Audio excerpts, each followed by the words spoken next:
Hey guys, LevelCap here. Today we're going to be mastering two assault rifles in Battlefield 4. We're going to start off with the AR-160 and then we're going to move on to the SAR-21. Both these guns are pretty easy to master. I find assault rifles to be some of the easier weapons in the game to use and generally just go through TDM style servers or even Rush or Conquest and you can rack up quite a few kills. Both the AR-160 and SAR-21 have extremely fast muzzle velocity, making them excellent rifles for long range. The only assault rifle that beats them in muzzle velocity is the AUG-A3. However, if you're an AUG user and you're willing to give up a very small percentage of your muzzle velocity and move down to the AR-160, you'll benefit in both reload speed and accuracy. Because of this, I feel like the AR-160 provides too many benefits over the AUG-A3 and really kind of makes it an obsolete weapon. It's not that the AUG-A3 isn't good, the AR-160 is just easier to control and has that faster reload, which is so important in the world of assault rifles. With this 700 round per minute rate of fire, the AR-160 is certainly a force to be reckoned with. It's not going to outdamage some of your high DPS ARs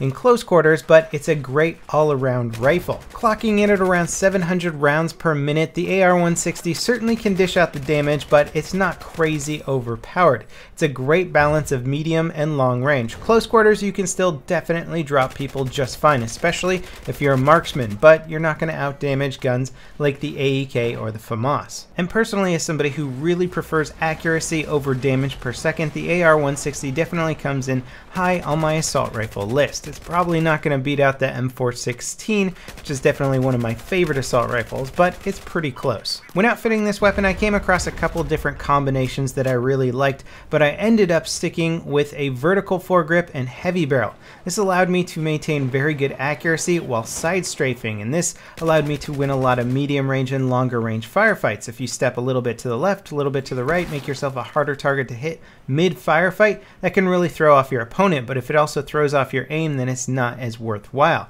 If you're using an ergo grip and heavy barrel, you maintain decent accuracy while moving around, and that can really help you win those firefights when you need to strafe. It should be noted that the heavy barrel increases some of your recoil, so if you're having a hard time controlling the recoil of this weapon, then the heavy barrel might not be the attachment for you. You could always use a ergo grip and flash hider if you don't want the recoil penalty. As for optics, you're really going to want to stick with a 1x sight. You could, if you really wanted to, stick a 4x optic on there and definitely make yourself more effective at those longer ranges, but I think it kind of reduces the versatility of this weapon because it hurts too much in close quarters. The gun doesn't have good enough hipfire accuracy to allow you to just hipfire instead of ADSing.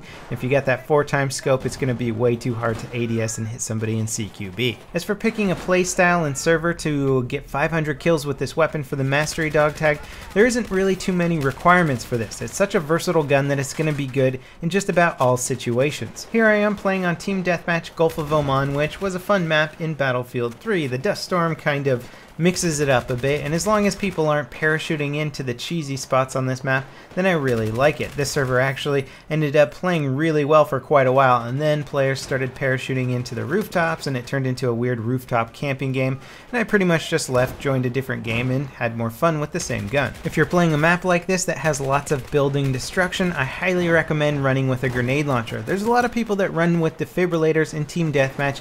Generally speaking, I like to run with grenade launcher and TDM depending on the map because it allows me to break through walls and basically get people out of cheesy little camping spots. I find it a little bit more useful than defibrillators. If you're playing something like Rush though, you'll probably want to go with defibs just so you can keep your team alive either defensively or offensively. And taking advantage of the central hotel in this map got me my 500th kill with the assault rifle. It really didn't feel like I was struggling very much for it at all. Moving over to the SAR-21, we're playing on Langkang Dam Team Deathmatch, which is a little bit more appropriate for this assault rifle because Langkang Dam is more of a longer range map and the SAR-21 is more of a longer range assault rifle. It's probably one of the last assault rifles you'll want in a close quarter engagement because its rate of fire is 600 rounds per minute, making it the slowest firing assault rifle in the game, which is something to be said considering that the SCAR-8 shoots faster than this and also has a higher damage per per each shot, so it is certainly a very, very low DPS gun.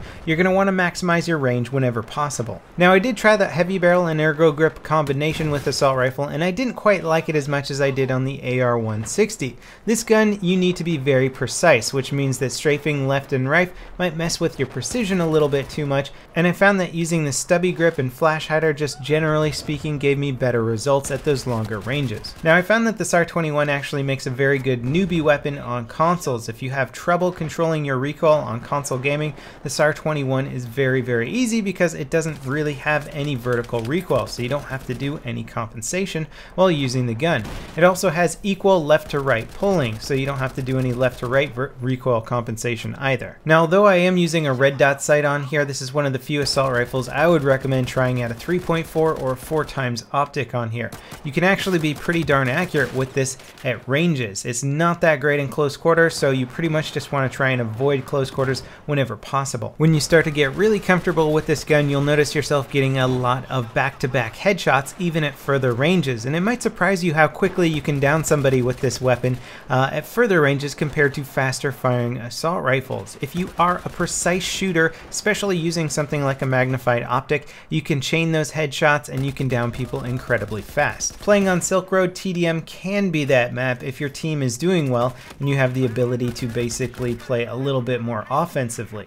When you're playing defensively and the enemy team is rushing you constantly, you're going to be in close quarter engagements all the time, and then the SAR-21 is going to be a bad gun to have. Some of the other things you'll want to watch out for with this weapon are a 2.3 second short reload. Not too bad overall, but definitely can't compete with some of the faster reloading assault rifles in this game.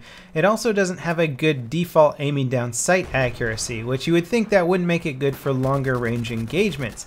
That's not the case. It just means you'll want to use something that helps you with your bullet bloom, like the stubby grip. Here we are nearing my 500th kill with the SAR-21. You'll notice that I'm making a lot of use of cover and not necessarily pushing up on the enemy. You have to be a little bit more sneaky with this weapon because it doesn't have the kind of firepower to drop a lot of players at once. You want to sort of be in the backfield or at least the midfield supporting your teammates. Now, if I had to pick between the AR-160 and the SAR-21, I would pretty much go with the AR-160 every time.